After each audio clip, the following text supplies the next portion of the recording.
Radio Classique, l'invité de l'économie. 7h20 sur Radio Classique. Bonjour Raymond Soubi. Bonjour. Président des sociétés Tadeo et Alixio, ancien conseiller social de Nicolas Sarkozy. Est-ce que ça n'est pas un pari osé de la part des syndicats, notamment de la CGT, d'organiser une grande manifestation en plein Euro de football et après plusieurs jours de grève dans les transports qui ont un peu agacé les Français? Oh, c'est une figure connue, c'est un point d'orgue.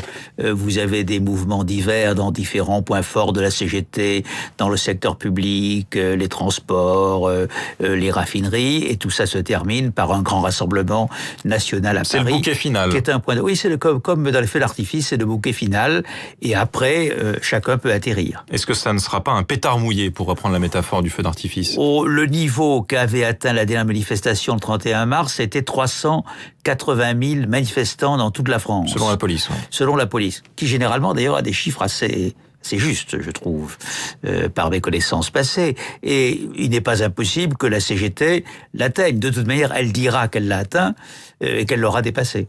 Est-ce que on peut d'ores et déjà tirer des leçons de ce très long conflit, plusieurs mois donc, contre la loi travail? Oui, la principale conclusion, c'est qu'au fond, personne ne gagne vraiment. Sauf peut-être à certains égards la CGT, paradoxalement. Le gouvernement, parce qu'il va pouvoir dire « j'ai maintenu la loi en dépit de la contestation ». Mais quelle loi ? La loi n'est plus que l'ombre de ce qu'elle était lorsqu'elle avait été déposée. Et je suis pour ma part convaincu que lorsqu'elle va repasser devant l'Assemblée début juillet, il y aura à nouveau des concessions sur l'article 2. On va en parler, oui. Faites à sa majorité, mais faites aussi à la CGT. La CFDT est étrangement muette depuis plusieurs semaines. Du côté des entreprises publiques, quand même, la réforme considérable qui était prévue à la SNCF a été abandonnée en rase campagne. Les contrôleurs de navigation aérienne ont obtenu quelques satisfactions supplémentaires. Donc, on ne peut pas dire que le bilan soit très positif ou très glorieux.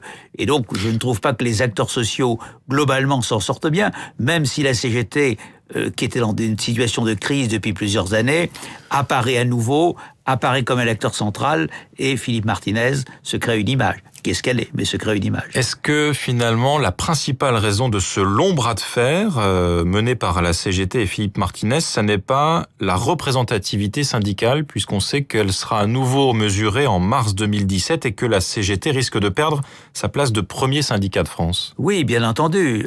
Vraisemblablement, d'après les calculs qu'on avait en mars 2017 dans le secteur privé, la CFDT devrait être légèrement avant la CGT, à l'inverse de ce qui s'est passé en 2013. Mais il faut savoir que si on compte le secteur public et la fonction publique, en réalité, la CGT restera la première organisation syndicale française. Donc il y a une rivalité entre les deux organisations, et comme la CFDT a pris le créneau du réformisme, de la négociation, ce qu'essaie Philippe Martinez, c'est d'accaparer pour la CGT toute seule le créneau de la revendication, de la contestation et du rassemblement de tous les mécontentements. Raymond Soubi, le schisme entre la CGT et la CFDT, il est désormais consommé?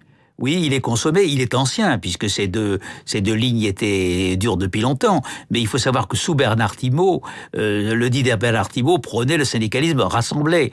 Donc quand même, de mener des actions en accord avec la CFDT. Ça, c'est durablement fini. Et ça, c'est pour l'instant, si j'ose dire, durablement fini.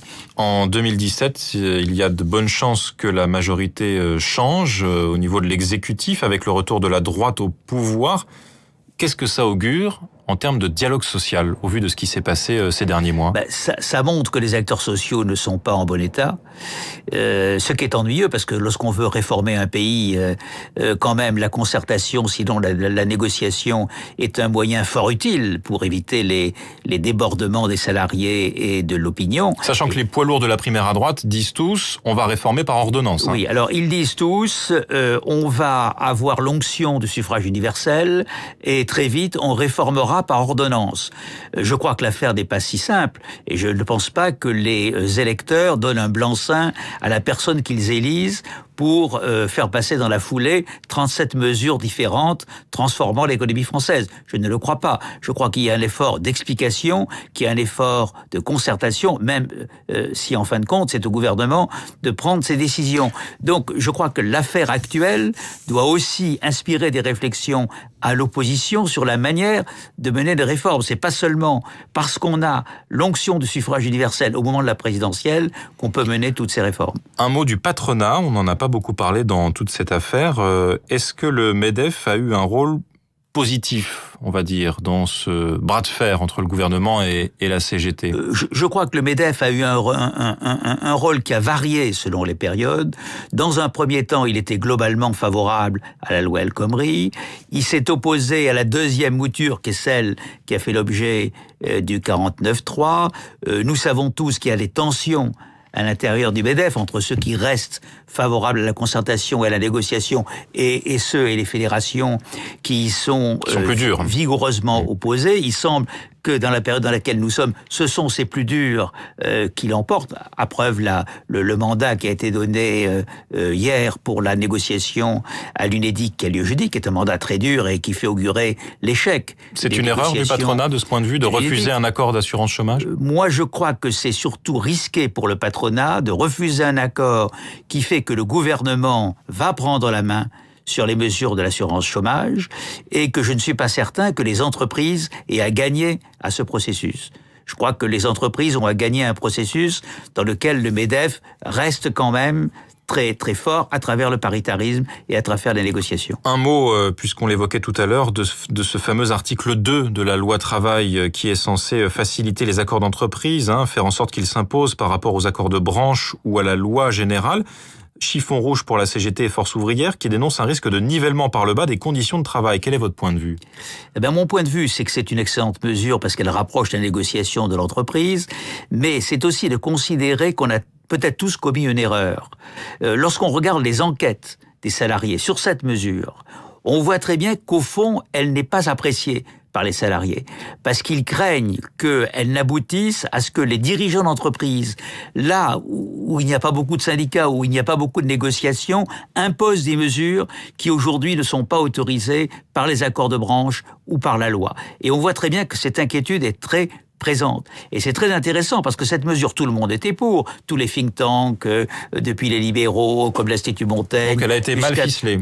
Elle a été, je pense, pas assez réfléchie, mal ficelée. Et puis surtout, l'erreur du projet du gouvernement, c'est qu'il a accumulé des mesures sur la négociation d'entreprise, sur le licenciement économique, sur le CPA. C'était un texte de 120 pages et un texte de 120 pages ne peut pas être convenablement expliqué, il n'a pas été. Raymond Soubi, merci, président des sociétés Tadeo Alixio, ancien conseiller social de Nicolas Sarkozy, invité de l'économie ce matin de Radio Classique.